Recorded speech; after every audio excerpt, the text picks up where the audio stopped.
Барлықтарыңызға қайырлы күн. Мен бүгін көптеген адамдардың сұрауы бойынша режим розничного налога туралы айтқым келеді. Егер сізде ИП немесе ТО бар болатын болса, және сіздің доходыңыз, яғни кірісіңіз НДС парақтан оның ішінде 2024 жылы 73 миллион 840 мың теңгеден асып кететін болса, онда сізге НДС төлеу қажет болады. Бірақ егер сіз НДС төлегіңіз келмесе, онда оны төлемеудің заңды жолы бар. Ол үшін сіздерге режим ауыстыру керек. Сол режимдердің ең ыңғайлысы сіздерде режим розничного налога, яғни розничный налог деген бұл режимнің аты, бұл налогтың аты емес. Режимнің аты розничный налог деп аталады. Бұл режимдегі сіздің ставкаңыз, егер товарларыңызды немесе қызметтеріңізді физлицоға көрсететін болсаңыздар 2-4%-ға құрайды, және юридический лицоға көрсететін болсаңыздар, онда 8%-ға құрайды. Яғни физлицо дегенді қалай түсінуге болады бұл жерде? Егер сізде ИП немесе ТО бар, сіздің клиенттеріңіз, яғни товарыңызды алушы немесе қызметіңізді алушы физлицо жеке тұлға болса, онда сіздің ставкаңыз 2-4%-ға құрайды. Ал егер сіздің клиенттеріңіз юрлицо болса, яғни заңды тұлғалар болса, онда сіздің ставкаңыз 8%-ға құрайды. Бұл жерде міндетті түрде айта кететін юрлицо, яғни сіз керекті заңды құжаттарды, оның ішінде электронный счет толтыру, акт выполненных работ және накладная деген құжаттарды беретін болсаңыз, яғни тапсыратын болсаңыз, онда сіздің ставкаңыз 8%-ға құрайды.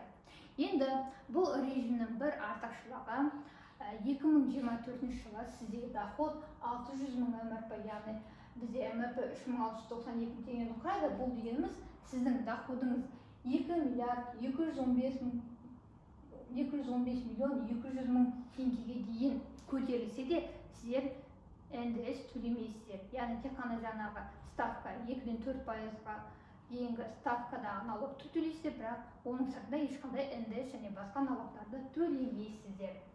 Енді сонымен қоса бұл режимнің бір жақсысы, сіздерде жұмысшылар саны артады. Яғни бұрын 25 немесе 50 жұмысшыға дейін ғана алуға болатын болса, бұл режимді, яғни розничный налог режимін қолданатын болсаңыздар, онда сіздер жұмысшылардың саны 200-ге дейін өседі.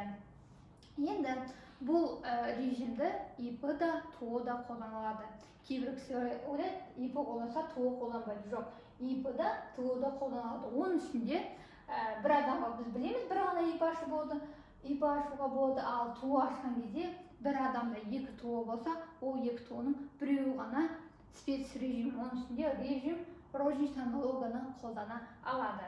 Енді біз бағана айтып өттік, 2-4%-ға дейін физлицоға қызмет көрсетсеңіз, немесе товар сатсаңыз, ставкаңыз 2-4%-ға дейін болады дейді. Енді соны әрқайсысын айтып өтсек, енді егер сіздің жаңа ИП-іңіз немесе ТО-ыңыз Қызылорда және Қарағанды облыстарында болса, онда сізде ставка 2% ғана құрайды. Ал егер сіздің ИП немесе ТО-ыңыз Астана қаласында болса, онда сізде ставка физлицолар үшін 3% құрайды. Және де өзге облыстар мен қалалар үшін бізде ставка 4% құрайды. Енді бұл режимге негізі талқыланып жатыр, тағы да басқа облыстарды немесе қалаларды қосу керек деп, бірақ әлі нақты шешім шыққан жоқ. Тек қана Қызылорда және Қарағанды облыстарында ғана льгота бар, яғни сол облыстардағы адамдар ғана, яғни жеке тұлғалар мен ТО-лар ғана 2% ставканы қолдана алады. Енді сізде режим ауыстырдыңыздар. Режим ауыстыру негізі қиын емес.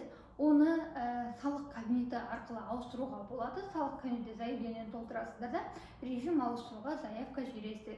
Режим ескере кететін жағдай, заявка одобрить еткен күннің өзінде келесі айдан басынан бастап қана сізде режим өзгереді. Енді сіздер режимдеріңізді өзгерттіңіздер. Енді сіздерге салық декларациясын тапсыру қажет.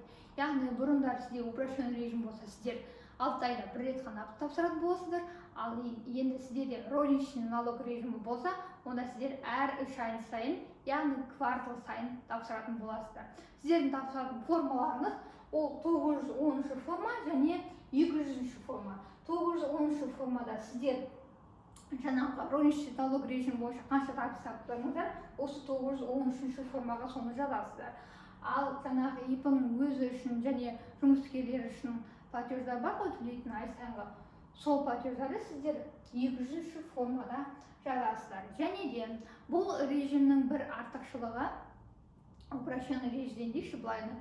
Упрощенный режимде сізде барлық обороттан, яғни 3% обороттан 3% налог төлейтін болсаңыздар, яғни оның 1,5% социальный налог, ал 1,5% ИПН болды ғой.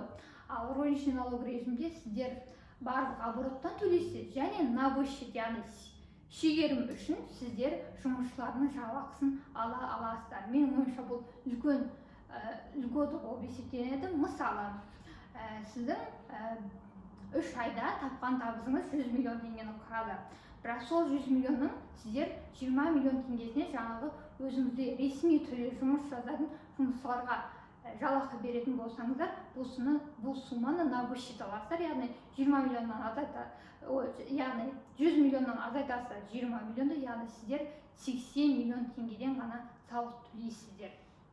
Міне дәл осындай жақсы үлготасы бар бұл режимнің.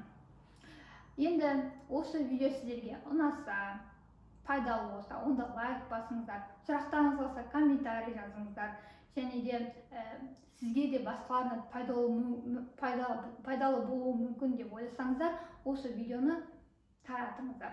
Назарларыңызға рахмет.